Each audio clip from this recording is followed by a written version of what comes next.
வணக்கம் maze friends. இன்னைக்கு தினமணி 11க்கு உண்டான நியூஸ் பேப்பரும் 12க்கு உண்டான நியூஸ் பேப்பரும் ரெண்டு சேர்த்து பார்க்க போகிறோம். மொத்தம் 6 பாயிண்ட்ஸ் அவ்வளோதான் வரும்.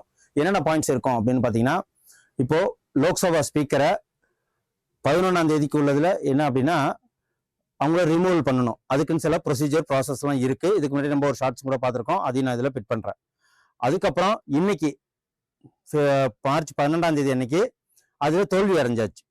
ஓகே, அதையும் சேர்த்து தான் பார்க்க போகிறோம். அட் த சேம் டைம் ஏன் அது தோல்வி அடைஞ்சது.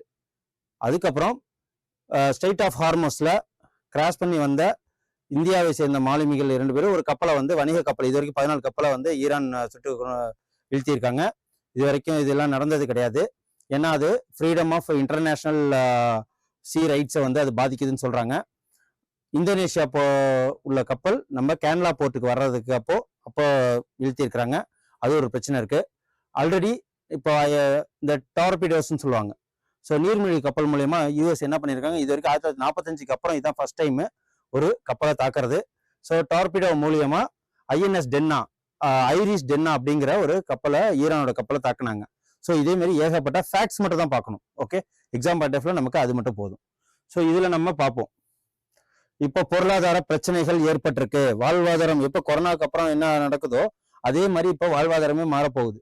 எதனால அப்படின்னா, ஒரு இடத்துல போர் நடக்குது. இஸ்ரேல், ஈரான், யூஎஸ் போர் நடக்குது. இதனால அவங்க ஒரு நீர்வழி ஒரு சந்தியை மூடுறாங்க, ஹார்மோஸ்ன்னு சொல்லிட்டு. ஸோ இப்போ உலக நாடுகளுக்கு எல்லாத்துக்குமே கல்ஃப் ஆஃப் குவைத்து, கத்தாரு, இந்த யுஏஇ போன்ற நாடுகள்லேருந்து வர்ற எரிவாயுக்கள், அப்புறம் லிக்விஃபைட் எல்என்ஜி, எல்பிஜின்னு சொல்லுவாங்க. இந்த கேஸ்னால ஏகப்பட்ட நாடுகள், இந்தியா, இந்தோனேஷியா, சைனா போன்ற நாடுகள்லாம் அதை நம்பி தான் இருக்கு. ஸோ இப்போ எல்லா மக்களுமே வந்து எதுக்கு வந்து தகவமிச்சிட்டாங்க அப்படின்னா, இப்போ விறகு அடுப்புலாம் இல்லை, எல்லாமே கேஸ் அடுப்பு. ஸோ இப்போ எங்கேயுமே வந்து சைக்கிள் இதே மாதிரி மெக்கானிக்கல் விஷயமெல்லாம் அவங்க உடல் உழைப்பட்டுலாம் போகிறதில்ல. எங்கேயுமே பெட்ரோல், டீசல் மூலயமா வண்டி, காரு, ஸோ இதில் பண்ணுறது. பட் இதை நம்பி எங்கே இருக்குங்க அப்படின்னா, ஒவ்வொரு ஸ்கூலு, காலேஜு, ஒவ்வொரு ஆஃபீஸ்லையுமே இருக்காங்க. இப்போ என்ன மாறுது அப்படின்னா, எரிவாயு தட்டுப்பாடு, எல்பிஜி தட்டுப்பாடு இருக்கு. அதுக்கப்புறம் பெட்ரோல், டீசல் தட்டுப்பாடு இருக்கு. ஸோ இதெல்லாம் எப்படி வந்து ஒரு மத்திய அரசு, ஒரு மாநில அரசு எப்படி கட்டுப்படுத்த போறாங்க அப்படிங்கிறதையும் பார்ப்போம். ஸோ இதுல சொல்லியிருக்கிறது என்ன அப்படின்னா, வெளியுறவு அமைச்சர் ஜெய்சங்கர், மோடி வந்து ஒரு குழு ஒன்று அமைச்சிருக்காங்க. ஓகே, வெளியுறவு அமைச்சர் ஜெய்சங்கர், அதுக்கப்புறம் பெட்ரோலியத்துறை அமைச்சர் ஹர்தீப் சிங் புரி. டிஃபால்ட்டா இதுல ஃபினான்ஸ் மினிஸ்டர் வந்து ஆகணும். இது எல்லாத்துக்குமே ஃபினான்ஸ் இருக்கு. ஸோ பொருளாதார அமைச்சர், அதுவும் அவங்க யாரு அப்படின்னா சீதாராமன், ஓகே, நிர்மலா சீதாராமன் அவர்கள். அதுக்கப்புறம் தொழில்துறை அமைச்சர் பியூஷ் கோயல். இவங்க அனைத்தும் ஒரு குழுவை ஃபார்ம் பண்ணி எப்படி இந்த தட்டுப்பாடை நீக்கலாம். ஆனா இப்போ இதுல கமர்ஷியல் சிலிண்டரோட ரேட்டு அதிகமாயிடுச்சு. அதுக்கப்புறம் வீட்டுக்கு யூஸ் பண்ற சிலிண்டரோட ரேட்டும் அதிகமாயிட்டு. கமர்ஷியல் சிலிண்டர் அது அத்தியாவசியம் தான். ஸோ அதை வந்து யாரும் பதுக்கக்கூடாது, அதிக விலை வச்சு விற்கக்கூடாது. அப்படி விற்றா வந்து சட்டத்தின் மூலயமா அவங்க வந்து தண்டிக்கப்படுவாங்க அப்படின்னு சொல்லிட்டு சொல்லியிருக்காங்க. பட் எந்த ஒரு வீட்டுக்கும் சமையல் சிலிண்டர் இல்லை அப்படிங்கிற ஒரு தட்டுப்பாடு வரக்கூடாதுன்னு சொல்லிட்டு முடிவெடுத்திருக்காங்க. அதான் இது. அடுத்த கொஸ்டின் நமக்கு என்ன கேட்கலாம் அப்படின்னா, இப்போ டிஎன்பிசியில் இதில் வந்து எந்த விமான நிலையம் தமிழ்நாட்டில் புதிதாக சர்வதேச அந்தஸ்து வழங்கப்பட்டிருக்கு அப்படின்னு சொல்லிட்டு கேட்கலாம். மதுரை விமான நிலையம். அதுக்கு என்ன பேர் இருக்கு அப்படின்னு சொல்லிட்டு பசும்பொன் முத்துராமலிங்க தேவர் அப்படின்னு சொல்லிட்டு பேரும் வச்சிருக்காங்க. ஸோ இதே மாதிரி இந்த ஒரு இம்பார்ட்டன்ட் ஃபேக்ட்ஸை நீங்க தெரிஞ்சுக்கணும். மதுரை விமான நிலையத்துக்கு சர்வதேச விமான நிலையமாக அந்தஸ்து கோடி இருக்கிறாங்க. இதுக்கு முன்னாடி சர்வதேச விமான நிலையம் எங்க இருக்கு அப்படின்னு பாத்தீங்கன்னா, சென்னையில இருக்கிற மீனம்பாக்கத்துல இருக்கிற ஏர்போர்ட் தான். ஓகே, ஸோ இது நமக்கு கண்டிப்பா இந்த வாட்டி கொஸ்டின்ஸ் கேட்கலாம். அப்படின்னா 2021 25 வரைக்கும் கல்வித்துறை, பள்ளி கல்வித்துறை அமைச்சர் அன்பில் மகேஷ் அவர்கள் மெரினா கடற்கரையில ஒரு சிலையை ஓபன் பண்ணியிருக்காங்க. அதுதான் இந்த சிலை. என்ன இந்த சிலை அப்படின்னு பாத்தீங்கன்னா, 1.43 கோடி ரூபாயில 1.43 கோடி ரூபாயில கற்றனை தூரும் அறிவு அப்படின்னு சொல்லிட்டு நம்ம படிச்சிருப்போம். கற்றனை தூரும் அறிவுனா நிறைய படிச்சவங்க, இந்த பெண்கள், ஆண்கள் எல்லாருமே ரொம்ப ஏழ்மையா உள்ளவங்க, படிச்சு இது வரைக்கும் பெரிய பெரிய இடத்துக்கு போயிருக்கிறாங்க. படிப்பு ஒருத்தவங்களை எந்த அளவுக்கு உயர்த்து கொண்டு போவோம் அப்படிங்கிறதான். அதை நம்ம பள்ளிக்கல்வித்துறையிலே நம்ம வந்து படிப்பு மேல கான்சன்ட்ரேட் பண்ணோம். இதுக்கு என்ன அப்படின்னா, ஒரு ஆண் ஒரு பெண் வானத்தை நோக்கி பார்த்த மாதிரியும், கீழே இருக்கிறவங்க ஒரு ஐஏஎஸ் அதிகாரி, ஒரு ஐபிஎஸ் அதிகாரி, அதுக்கப்புறம் ஒரு டாக்டர், ஒரு சிஏ முடிச்சவங்க, அக்கௌண்டன்ட், இதே மாதிரி படிப்பின் மூலியமா யாரெல்லாம் இருப்பாங்க அப்படின்னு சொல்லிட்டு. ஸோ ஏன்னா கண்ணு தெரியாதவங்க கூட ஐஏஎஸ் அதிகாரி ஆயிருக்காங்க, கை கால் முடியாதவங்க கூட வந்து ஐபிஎஸ் அதிகாரியா இருக்கிறாங்க. ஸோ கல்வியின் மூலியமா அவங்க எந்த உயரத்துக்கு வேணா போகலாம் அப்படின்னு. அதுவும் இல்லாமல் இந்தியாவில் மட்டும்தான் நீங்க கல்வியின் மூலியமா எடுத்த உடனே உங்களை ஐஏஎஸ் அதிகாரி ஆக முடியும், டாக்டர் ஆக முடியும். ஸோ இதனால இந்த சிலை வந்து ரொம்ப ரொம்ப இம்பார்ட்டன்ட். ஸோ இது என்னைக்கு டேட் அப்படின்னு சொல்லிட்டு பார்த்தீங்கன்னா மார்ச் 11. எந்த இதுனா மெரினா கடற்கரையில.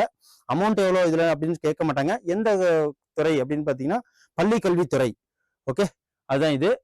இந்த சிலை பேர் என்ன அப்படின்னு கேட்பாங்க, கற்றனை தோறும் அறிவு சிலை. ஓகே, இதுதான் இதுல கொஸ்டின்ஸ். இது எதை ப்ரெடிக்ட் பண்ணது அப்படின்னு சொல்லிட்டு கேட்பாங்க. வறுமை, சூழ்நிலை மற்றும் புவியியல் சார்ந்த தடைய அது நீக்குது கல்வியின் மூலமா அப்படின்னு சொல்லிட்டு அதுல சொல்றாங்க. சோ இதுல என்னென்னலாம் இருக்கு அப்படின்னு சொல்லிட்டு பாருங்க. வலுவான அடித்தளத்திலிருந்து கல்வி திறக்கும் பல்வேறு வாழ்க்கை பாதைகளை பிரதிநிதித்துவப்படுத்துறதுக்காக ஒரு மருத்துவர், ஒரு இந்திய ஆட்சி பணி அதிகாரி, ஒரு இந்திய காவல் பணி அதிகாரி, ஒரு பெண் விமானி, ஒரு பொறியாளர், ஒரு விளையாட்டு வீரர், இவங்க அனைத்துமே வந்து கீழே இருக்கிற மாதிரி, மேல வந்து ஒரு ஆணும் ஒரு பெண்ணும் வானத்தை நோக்கி பறக்கிற மாதிரி இருக்கு. ஓகே, இதுதான் இந்த சின்னத்தோட வடிவமைப்பு. இதை பார்த்துக்குங்க. ஸோ இது நமக்கு தெரிஞ்சிருக்கணும். ஷாயிரா பானு கேஸ்லாம் பார்த்துருப்போம். ஸோ இதுல என்ன அப்படின்னா யூனிஃபார்ம் சிவில் கோடு. ஸோ அனைவருக்கும் யூனிஃபார்ம் சிவில் கோடுங்கிறது directive principle of state policy கான்ஸ்டியூஷன்ல யூனிட் 44. அது மட்டும் இல்லாம ஆர்டிகிள் 14 என்ன சொல்லுது அப்படின்னா அனைவருக்கும் ஈக்குவலா வந்து அவங்களுக்கு ஈக்குவல் ரைட்ஸ் கொடுக்கணும், ஈக்குவல் ரெஸ்பெக்ட் கொடுக்கணும் அப்படின்னு சொல்லிட்டு சொல்லுது. அந்த இதுல எங்க நமக்கு தடைபடுறோம் அப்படின்னு பாத்தீங்கன்னா இந்த பொது சிவில் சட்டம். இந்த பொது சிவில் சட்டம் எங்க அமல்படுத்தியிருக்கிறாங்க அப்படின்னா ஜார்க்கண்ட்ல அமல்படுத்தியிருக்கிறாங்க. ஓகே, உத்தரகாண்ட்ல அமல்படுத்தியிருக்கிறாங்க. இந்த முஸ்லிம் பெண்களுக்கு பாகுபாடு காட்டும். ஏன்னா அப்படின்னா பலதார மனம் அவங்க புரிவாங்க. யாரு அப்படின்னா முஸ்லீம்ல இருக்கிற ஆண்கள் பலதார பாலிகாமின்னு சொல்லுவாங்க. ஸோ அதெல்லாம் இருக்கக்கூடாது. அவங்களுக்கு இப்போ டிவோர்ஸ் பண்ணணும் அப்படின்னா அவங்களுக்கு ஜீவனாம்சம் தர மாட்டாங்க. முத்தலாக் அப்படின்னு சொல்லிட்டு ஒரு 3 தடவை வந்து வார்த்தையை சொல்லி அவங்கள அப்படியே வந்து திருமண உறவு அதுல இருந்து பிரிச்சு விட்டுருவாங்க. இது யாருக்கு வந்து இன்இக்வாலிட்டியா இருக்குன்னா முஸ்லீம் சார்ந்த அந்த பெண்களுக்கு தான். இதுவே ஷரியத்துலான்னு ஒண்ணு சொல்லுவாங்க, அதுபடி இது கரெக்ட் தான் அப்படின்றாங்க. 1937 ஷரியத்துல அப்படி இது கரெக்ட். ஆஸ் பெர் இந்த கால சுச்சுவேஷன்ல ஈக்குவாலிட்டியை நம்ம மெயின்டைன் பண்ணணும். ஸோ பிறப்பால் 2 பேரும் வேறையா இருந்தாலும் ஸோ எண்ணங்களால் ஒன்றுதான். Equality is the very most important. அந்த யூனிஃபார்ம் சிவில் கோடு ஆர்டிகல் 44 படி நமக்கு இது என்ன சொல்லியிருக்காங்க அப்படின்னு பாத்தீங்கன்னா உச்சநீதிமன்றம் இதை தானா வந்து எடுத்திருக்கு. பொது சிவில் சட்டம் இயற்றப்படணும். பொது சிவில் சட்டம் uniform civil code directive principle of state policy அது எந்த பார்ட்ல வருது அப்படின்னு பாத்தீங்கன்னா 4வது பார்ட்ல வருது. ஸோ அதோட ஏன் அது வந்து டைரக்டிவ் பிரின்சிபல் ஆஃப் ஸ்டேட் பாலிசியே இருக்குன்னா அது அந்த ஒவ்வொரு பாலிசியும் வந்து அரசாங்கம் இயற்றும் போது இதை மனசுல வச்சுதான் இயற்றணும். இதை எப்பயாவது நமக்கு வந்து அமல்படுத்தணும்னா பண்ணிடலாம். ஓகே, ஸோ இதுக்கு முன்னாடி உத்தரகாண்ட்ல பண்ணியிருக்கிறாங்க uniform civil code. Okay, so முஸ்லிம் பெண்களுக்கு பாகுபாடு காட்டும் முஸ்லிம் தனிநபர் சட்டம் ஷரியத் பயன்பாட்டு சட்டம் 1937 அந்த பிரிவுகளை ரத்து செய்யறதா இதோட மெயின். இதுல என்ன கேஸ் இருக்குன்னா பௌலோமி பாவினி சுக்லா என்ற வழக்கறிஞர் தான் இதை ஃபர்ஸ்ட் போட்டாங்க. இதுக்கு முன்னாடி நமக்கு இந்த முத்தலாக் பிரச்சனைகள்லாம் வந்திருக்கு இல்லையா, ஸோ அதுதான். ஷாயிரா பானு வழக்கில் முத்தலாக் முறை அரசமைப்பு சட்டத்துக்கு எதிரானது என்று தீர்ப்பளித்திருக்காங்க. Okay, so Shayira Banu case இது அதோட சேர்த்து நம்ம பார்த்துதான் ஆகணும். ஸோ இந்த ஷரியத் சட்டத்தை வந்து நீக்கணும். ஏன்னா அது கான்ஸ்டியூஷனுக்கு எதிராக இருக்கு, இன்இக்வாலிட்டிக்கு எதிராக இருக்கு. ஸோ உமன் டிஸ்கிரிமினேஷன் பண்ணுது அப்படிங்கிறது சொல்ல வராங்க. இது வந்து ஒரு தனிநபர் சட்டங்கள் செல்லாது, கான்ஸ்டியூஷன் தான் அல்டிமேட் அப்படின்னு சொல்லிட்டு நமக்கு பார்லிமெண்ட் இருக்கு. ஓகே, ஸோ இது தெரிஞ்சுப்போம். ஸோ அதுக்கு உண்டான ஒரு கேஸ் ஸ்டடியும் ஒன்று கொடுத்துருக்காங்க. அதையும் நமக்கு கேட்கறதுக்கு சான்சஸ் இருக்கு. ஏன்னா அசோசியேஷன் ஸ்டேட்மெண்ட்ல கேட்கறதுக்கு சான்ஸ் இருக்கு. 1951 நரசு அப்பா மாலி வழக்கில் தனிநபர் சட்டங்கள் இது ஏற்றது கரெக்டா தப்பா அப்படின்னு சொல்லிட்டு திருமணம், சொத்துரிமை உள்ளிட்டவை தொடர்பான மத சட்டங்கள் எல்லாமே வந்து அரசமைப்பு சட்டத்துக்கு உட்பட்டு தான் வரணுமே தவிர இந்த ஷரியத் சட்டம் அப்படிங்கிறதுக்கு உட்பட்டு வரக்கூடாது. ஸோ எல்லாருக்கும் ஈக்குவாலிட்டியை பார்க்கணும். இப்போ கூட இந்த கேரளா ஸ்டோரி பார்ட் 1 பார்ட் 2 எல்லாம் பார்த்துருப்பீங்க.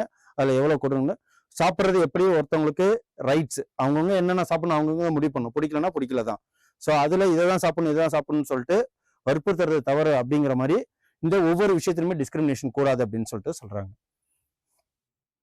ஸோ ஒரு நாள் ஃபுல்லா நடந்திருக்கு. ஓம் பிர்லா அவர்களுக்கு எதிரான இந்த தீர்மானம். இந்த ரிமூவல் ஆஃப் ஸ்பீக்கர் அப்படின்னு சொல்லிட்டு இருக்கு இல்லைங்களா, இதை ரிமூவல் ஆஃப் ஸ்பீக்கர்னு தான் சொல்லுவாங்க. டிஸ்குவாலிஃபிகேஷன் அப்படிங்கிற அந்த வார்த்தைகளை இதில் நம்ம யூஸ் பண்ணக்கூடாது. ஸோ இதில் அவங்க தான் வந்து லோக்சபா ஸ்பீக்கரோட தலைவர் அப்படிங்கிறப்போ இதில் இந்த என்ன ஆர்டிக்கல் நமக்கு கான்ஸ்டியூஷன் படி ஒர்க் அவுட் ஆகுது அப்படின்னு பார்த்தீங்கன்னா ஆர்டிக்கல் 94. அதில் கிளாஸ் ஏ, கிளாஸ் பி, கிளாஸ் சி இருக்கும். 14 days வெயிட் அண்ட் ஹோல்ட் பண்ணணும். அதுக்கப்புறம் வந்து 118 மெம்பர்ஸ் வந்து பாஸ் பண்ணா வந்து ஆயிடும். இது பாஸ் ஆகுமா அப்படின்னா ஆகாது. ஓகே, இதுக்கு முன்னாடியே 4 பேர் நடந்திருக்குங்க. ஸோ யார் யார் அப்படின்னு பார்த்தீங்கன்னா 1954, 1966, 1987. ஓகேவா? ஸோ இதுல ஜிவி மாவலங்கர் இவர் தான் ஃபர்ஸ்ட் ஸ்பீக்கரு. இவருக்குமே இது நடந்தது. அதுக்கப்புறம் ஹுக்கம் சிங் 66ல ஹுக்கம் சிங் அவருக்கு எதிராக ரிமூவல் ஆஃப் ஸ்பீக்கர் பண்ணணும். ஏன்னா அவரு ஏன்னா அதுக்கு நடுநிலைவாதியா இருக்கணும் லோக்சபா ஸ்பீக்கருங்கிறவங்க. இப்போ மெஜாரிட்டி பார்ட்டி யார் இருக்காங்களோ அவங்களுக்கு ஃபேவரா நடந்தா இதே மாதிரி நடக்கும். ஓகே, அது மட்டும் இல்லாம 1987ல பல்ராம் ஜக்கார். ஸோ இவங்க அனைவருமே வந்து இருக்காங்க. இப்போ ஓம் பிர்லா இதே மாதிரி நடந்திருக்கு.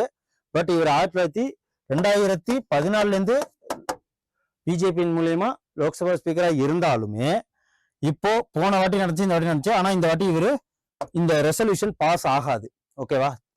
அது டிஸ்குவாலிஃபை தான் ஆகும். ஸோ ஓம் பிர்லாவுக்கு எதிராக ரிமூவல் ஆஃப் ஸ்பீக்கர் பண்ண முடியாது. ஸோ இதுலயுமே தோல்விதான். ஸோ இது கான்ஸ்டியூஷன் படி ரொம்ப முக்கியம், எக்ஸாம்ல கேட்பாங்க. அதுக்கப்புறம் இது நமக்கு ரொம்ப முக்கியம், ஜல் ஜீவன் திட்டம் நீடிப்பு அப்படின்னு சொல்லியிருக்காங்க 2028. இது என்ன ஜல் ஜீவன் திட்டம் அப்படின்னா 2020 ஆரம்பிக்கப்பட்டிருக்கு. ஒவ்வொரு வீட்டுக்கும் குடிநீர் வசதி கொண்டு போகணும், சுத்தமான குடிநீர் வசதி கொண்டு போகணுங்கிறது தான் இந்த ஜல் ஜீவன் திட்டம். ஸோ 8.7 லட்சம் கோடியாக உயர்த்தவும் இந்த திட்டத்தை 2028 டிசம்பர் வரை நீட்டிக்கவும் மத்திய அமைச்சர் ஒப்புதல் வழங்கியிருக்காங்க. இப்போதைக்கு இதுக்குன்னு சொல்லிட்டு தனியா மினிஸ்ட்ரியே இருக்கு. ஓகே, இது கிராமப்புறங்களில் வீடுகளுக்கு குழாய் மூலம் சுகாதாரமான குடிநீர் வழங்கும் திட்டம் தான் இந்த ஜல் ஜீவன் திட்டம்.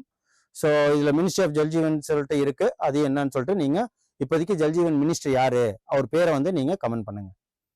ஸோ இதெல்லாம் நம்ம பார்க்க வேணாம், ஏன்னா ஏகப்பட்ட விஷயங்கள் டெய்லியும் யூடியூபை திறந்தா, இன்ஸ்டாகிராமை திறந்தா, பேப்பரை திறந்தான்னு சொல்லிட்டு நியூஸ் பேப்பர் எதில் இருந்தாலும் இந்த மேற்காசியா, வெஸ்ட் ஏஷியா பத்தி தான் ஏகப்பட்ட நியூஸ் வந்துட்டு இருக்கு. ஸோ இதுலயும் அதே தான் இருக்கு. இது நமக்கு போக வேணாம். ஓகே, நமக்கு இதுல தெரிய வேண்டியது என்ன அப்படின்னா என்னென்ன ஆப்ரேஷன் போட்டிருக்காங்க. ஆப்ரேஷன் எபிக் ஃபியூரி அது யார் போட்டிருக்கிறது? அமெரிக்கா.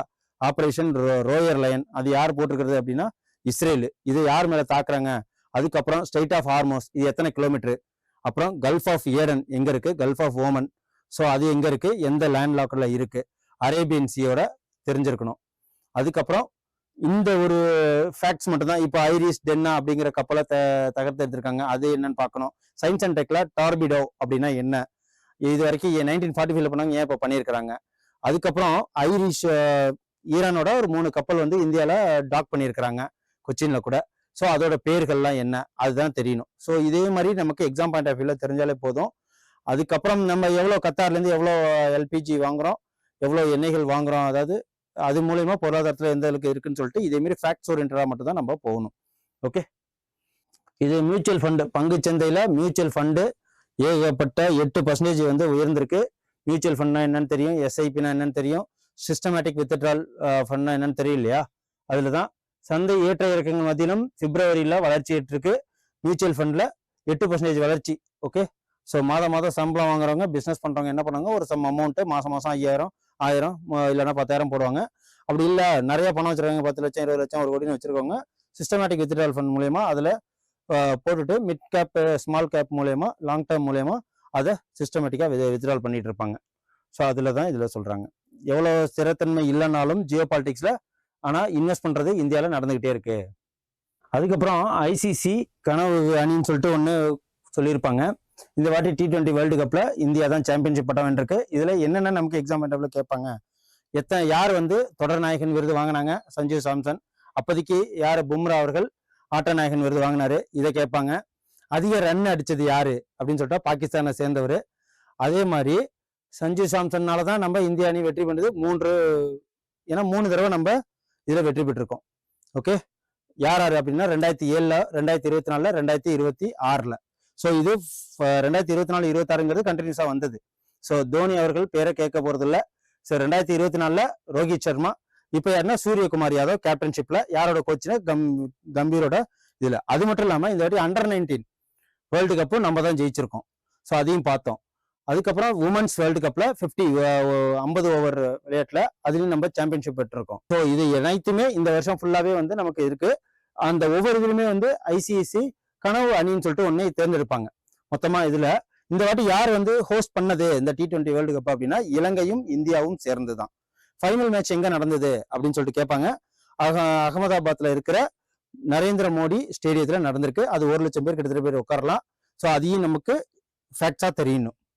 இதுல பாருங்க, ஆக்சுவலா கனவு அணி, ஐசிசி கனவு அணியில சஞ்சு சாம்சன் இந்தியாவை சேர்ந்த 3 பேர் தேர்ந்தெடுக்காங்க. சஞ்சு சாம்சன் ஒரு ஆளு, இஷான் கிஷான், அதுக்கப்புறம் வந்து ஹர்திக் பாண்டியா, அது மட்டும் இல்லாம ஜஸ்பிரீத் பும்ரா, மொத்தம் 4 பேரை இந்தியாவில இருந்து கனவு அணியில தேர்ந்தெடுத்திருக்காங்க. மொத்தம் 11 பேர் தேர்ந்தெடுப்பாங்க. அதுல பாருங்க, ஆக்சுவலா சாஹிப் சா பர்ஹான் அப்படிங்கிறவர் தான் 7 ஆட்டங்கள்ல நிறைய ரன் அடிச்சிருக்கிறாரு. ஸோ ஆக்சுவலா இவருக்கு தான் தொடர் நாயகன் அவர் கொடுக்கணும். இதனால சஞ்சு சாம்சனுக்கு கொடுத்தாங்க அப்படின்னா, விளையாடும் போது தோக்க போற ஒரு அணியை ஜெயிக்க வச்சு காலிறுதி கொண்டு வந்து அரையிறுதி கொண்டு வந்து ஃபைனல்ல மேட்ச் வரைக்கும் அடிச்சு ஸோ ஜெயிக்க வச்சிருக்காரு. அதனாலதான் அவருக்கு சஞ்சு சாம்சனுக்கு இந்த வாய்ப்பை இந்த இதை கொடுத்தாங்க. ஸோ இவரும் தோனி மாதிரி விக்கெட் கீப்பர், கேரளாவை சேர்ந்தவர், அதையும் நோட் பண்ணிக்கங்க. ஸோ அவ்வளோதான். இப்போ மார்ச் 11க்கு உண்டான தினமணி நியூஸ் பேப்பர் பார்த்தோம். மார்ச் 12க்கு உண்டான தினமணி நியூஸ் பேப்பர் பார்ப்போம். ஸோ மார்ச் 11க்கு 13க்கு உண்டான 12க்கு உண்டான இந்த தினமணி நியூஸ் பேப்பர்ல நம்ம தெரிஞ்சுக்க வேண்டியது என்ன அப்படின்னா, இந்தியாவை நோக்கி கேரளா போர்ட்டுக்கு வருது. எங்க அப்படின்னா ஸ்ட்ரெயிட் ஆஃப் ஹார்மோஸ் வழியா. ஈரான் என்ன பண்ணிருக்காங்க, அதை குண்டு போட்டு ஏவுகணை விட்டு தகர்த்தெறிஞ்சிட்டாங்க. அதோட பேர் கேட்பாங்க. ஓகே, அதுதான் நமக்கு வேணும். தாய்லாந்தின் மயூரி நாரி எந்த போர்ட்டுக்கு வருது அப்படின்னா கேரளா போர்ட்டுக்கு வருது. ஓகே, இதுல 2 இந்தியர்களும் கொல்லப்பட்டிருக்காங்க. ஸோ இது மட்டும் நமக்கு போதும். ஹார்மோஸ் நீரினை கடக்க முயன்ற போது இது நடந்திருக்கு. இந்த ஹார்மோஸ் நீரினோட கிலோமீட்டர் அதையும் தெரிஞ்சுக்கங்க, 33 கிலோமீட்டர். ஓகே, ஒரு சைட்ல ஈரான் இருக்காங்க, ஒரு சைட்ல ஈஜிப்ட் இருக்காங்க. இது வரைக்கும் 14 வணிக கப்பல்களை வந்து அந்த ஸ்ட்ரெயிட் ஆஃப் ஹார்மோஸை கடந்தப்போ வந்து ஏவுகணை மூலயமா தாக்கியிருக்கிறாங்க. ஸோ இது இந்தியா வந்து கடும் கண்டனம் தெரிவிச்சிருந்தாலும் இது வந்து international freedom of sea rights படி இது தப்பு அப்படின்னு சொல்லிட்டு சொல்லியிருக்கிறாங்க. பார்த்துக்கலாம். சொன்னோம் இல்லைங்களா, மக்களவை தலைவர் லோக்சபா ஸ்பீக்கர் ஓம் பிர்லாக்கு எதிரான அந்த தீர்மானம் தோல்வி. ஏன்னா மெஜாரிட்டி யார் இருக்காங்க அப்படின்னு பார்த்தீங்கன்னா பிஜேபி கவர்மெண்ட் தான் இருக்கு. பிஜேபி கவர்மெண்ட் மூலயமா தேர்ந்தெடுத்தவர் தான். ஸோ அப்படிங்கிறப்போ இது ஆட்டோமேட்டிக்கா தோல்வி அடைஞ்சிரும். இதுல நீங்க பார்க்க போறது லோக்சபாவோட ஸ்பீக்கர் அந்த ஆர்டிகல்ஸை நல்லா தெளிவா பார்த்துக்குங்க. அதுக்குண்டான ஒரு ஷார்ட்ஸ் நான் ஃபுல்லா டீட்டெயிலாக எடுத்திருக்கேன். வீடியோஸும் இருக்கு, நான் அதுல உங்களுக்கு கீழே பிட் பண்றேன். ஓகே, பார்த்து தெரிஞ்சுக்கங்க. அதுக்கப்புறம் இதுதான் ரொம்ப ரொம்ப ரொம்ப முக்கியம். ஓகே, யுத்தனேஷியா கேள்விப்பட்டிருக்கீங்களா? யுத்தனேஷியா அப்படின்னா கருணை கொலை. ஸோ அது ரொம்ப ரொம்ப என்னன்னா டெத் டூரிசம் அப்படின்னு கூட நடக்கும். எதை டெத் டூரிசம் சொல்லுவாங்கன்னா, சுவிட்சர்லாந்த டெத் டூரிசம் சொல்லுவாங்க. எதுக்காகனா சாகிறதுக்காகவே அங்க போவாங்க. இதுக்கு முன்னாடி ஆஸ்திரேலியா சேர்ந்த ஒருத்தர் வயசானவர் சுவிட்சர்லாந்துல போயிட்டு யுத்தனேஷியா பண்ண சொன்னா பண்ணிடுவாங்க. இது வரைக்கும் 1400 பேரை கருணை கொலை பண்ணியிருக்காங்க அப்படின்னு சொல்லிட்டு பெல்ஜியத்துல பண்ணியிருக்காங்க. இது ஒரு ஃபேக்ட். டெத் டூரிசத்துக்காகவே அதிக பேர் போற ஒரு நாடு எதுன்னா சுவிட்சர்லாந்து.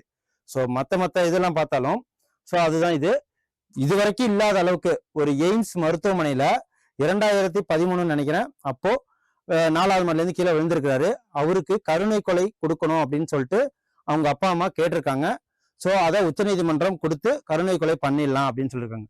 13 ஆண்டுகளாக கோமாவில் இருக்கும் இளைஞரை கருணை கொலை செய்ய உச்சநீதிமன்றம் அனுமதி.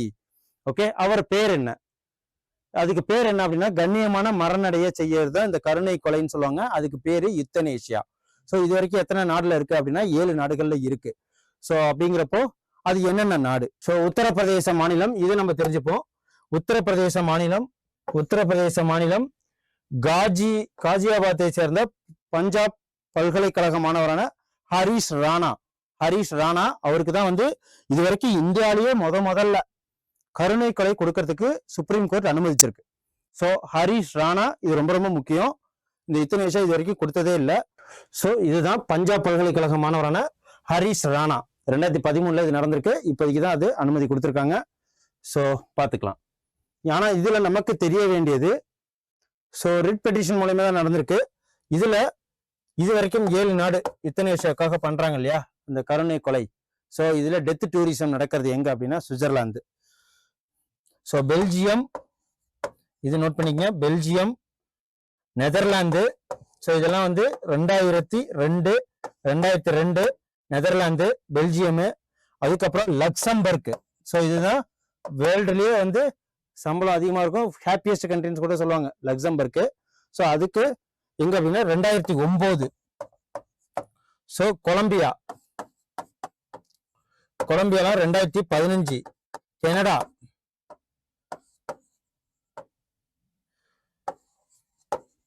2016, ஸோ ஆஸ்திரேலியா 2019.